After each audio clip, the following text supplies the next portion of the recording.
안녕하십니까. 요해파 7번째 시간 의사표시의 효력 발생 시기의 문제입니다.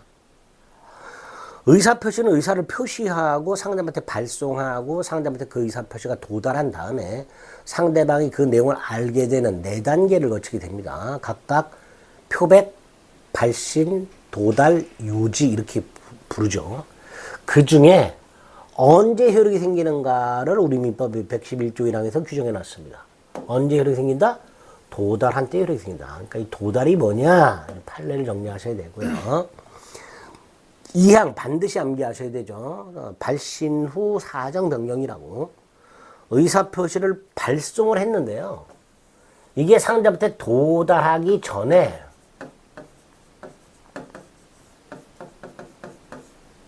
표의자가 의사를 표시한 사람이 죽거나 제한능력자, 한정후견 또는 성년후견이 게시가 된다 하더라도 그 의사표시는 도달하겠죠. 그러니까 그 의사표시 효력이 생기겠죠. 그래서 의사표시 효력에는 영향을 미치지 아니한다. 이렇게 규정을 두게 됩니다.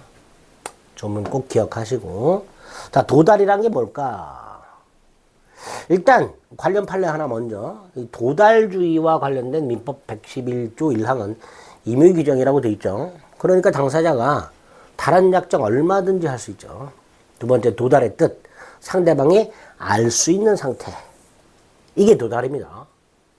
따라서 상대방이 직접 수령 안 해도 되죠. 동거가족이 수령한 경우도 도달입니다. 또 알 수 있는 상태이기만 하면 되니까 상대방이 알았을 필요. 알았다. 이거 아니죠. 알 수 있는 상태이기만 하면 됩니다. 알았다가 아니죠. 알았다.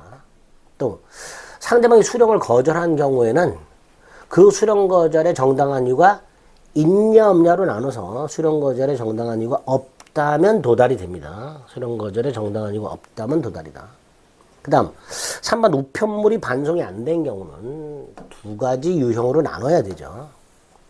내용 증명 우편물과 등기 우편물 이렇게 나누고 통상의 우편물로 나눈 다음에 내용 증명 우편물이나 등기는 반송이 안 됐다면 도달이고요. 통상의 우편물은 반송이 안 됐다 하더라도 도달로 볼 수는 없다라는 게 판례입니다. 여기까지 대법원 판례는 기억하셔야 됩니다. 도달주의를 취하는 결과 당연히 도달하기 전이니까 아직 의사표시가 효력 발생 전이죠. 도달 전, 효력 발생 전 이렇게 기억하시면 되죠. 그럼 뭐 할 수 있다? 철회할 수 있죠. 철회할 수 있죠. 따라서 도달 후에는 철회 못하는 게 원칙이죠. 두 번째, 도달해야만 효력이 생기니까 도달하지 않았다를 뭐라 그래요? 불착.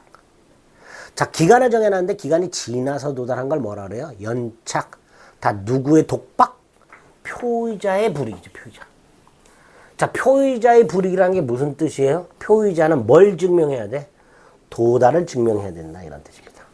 표의자가 의사를 표시한 사람이 정해진 기간 내에 약정한 기간 내에 도달했음을 증명해야 됩니다.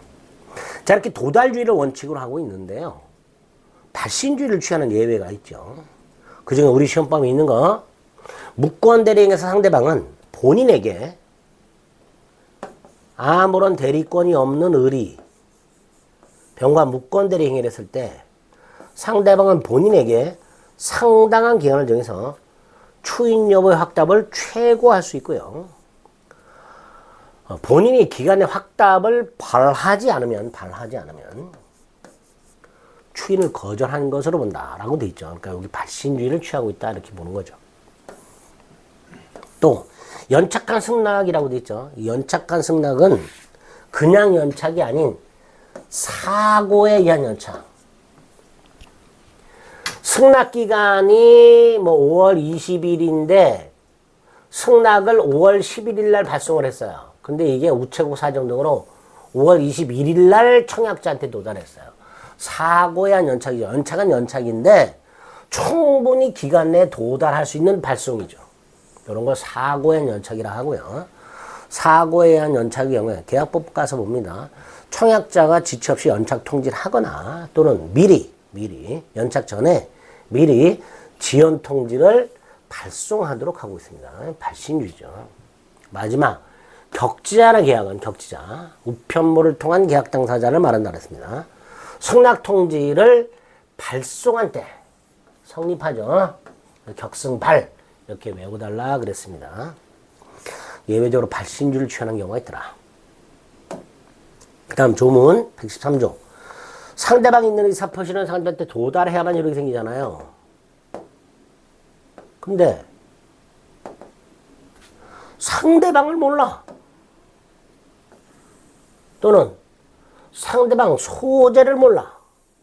그럼 어떻게 돼? 찾아봐야죠. 찾아봤는데도 몰라. 이게 과실없이라고 말하는 거죠. 찾아봤더라면 알 수 있었는데 찾아보질 않았다. 과실이 있죠. 그러면 안 되고 찾아봤는데도 도저히 모르겠더라. 이게 과실 없이가 되겠죠. 그럴 때는 공시홍달 할 수 있죠. 공시홍달은 공시홍달 하고자 하는 자가 법원에 공시홍달을 신청을 하고 법원이 공시홍달 명령을 합니다. 어떻게? 의사표시를 법원 사무관이 보관하고 그 보관 사실을 법원 게시장에 게시한다. 이게 공시홍달이죠. 이렇게 법원 게시장에 게시를 하게 되면 첫 공시홍달은 2주, 동일한 당사자에게 하는 2회차 공시홍달은 다음날, 외국에 있는 자에 대한 공시홍달은 2달, 게시 후 2주, 게시 후 2길, 게시 후 2달, 지난 다음에 도달한 것으로 간주를 하죠. 따라서 공시홍달은 도달주의 예외가 아닙니다. 도달한 것을 간주해버리기 때문에 도달주의 예외가 아니다. 이렇게 가시면 됩니다. 마지막 112조 수령 능력이라고 해서 수령 능력은 상대방이 알 수 있는 능력이에요. 알 수 있는 능력. 알 수 있는 상태가 되려면, 즉 도달이 되려면 도달이 알 수 있는 상태잖아요.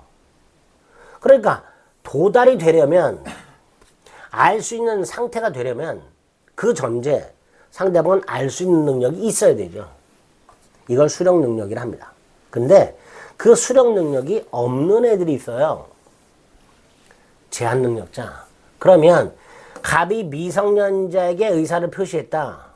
미성년 을에게.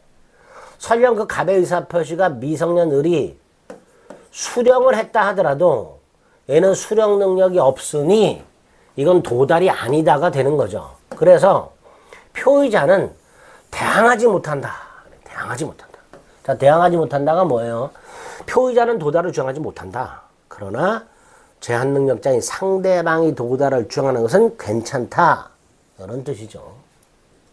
두 번째, 만약에 미성년자와 같은 수령 무능력자의 법정 대리인이 도달 사실을 알았다. 그러면 그때는 표의자도 도달을 주장할 수 있다. 이렇게 되겠죠. 알았거나 알 수 있었을 때가 아니고요. 알았을 때. 법정 대리인 도달 사실 알았을 때 이때는 표의자도 도달을 주장할 수 있습니다. 근데 이 수령 능력은 도달을 전제로 할 때 필요한 거잖아요.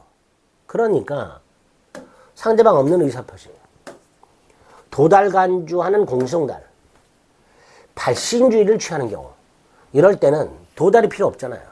그러니까 상대방에게 수령 능력이 있냐 없냐를 따질 필요가 없게 됩니다. 즉 수령 능력의 문제는 발생하지 않게 됩니다. 그렇죠? 이런 식으로 의사표시로 발생 시기까지 보시면 의사표시와 관련된 내용들은 전부 정리가 된 겁니다. 법률행위의 목적 요건부터 시작해서 의사표시 요건까지 4문제에서 5문제 정도가 따박따박 출제가 됩니다. 철저하게 준비하시기 바랍니다. 자, 이제 시간을 달리해서 대리 살펴보겠습니다.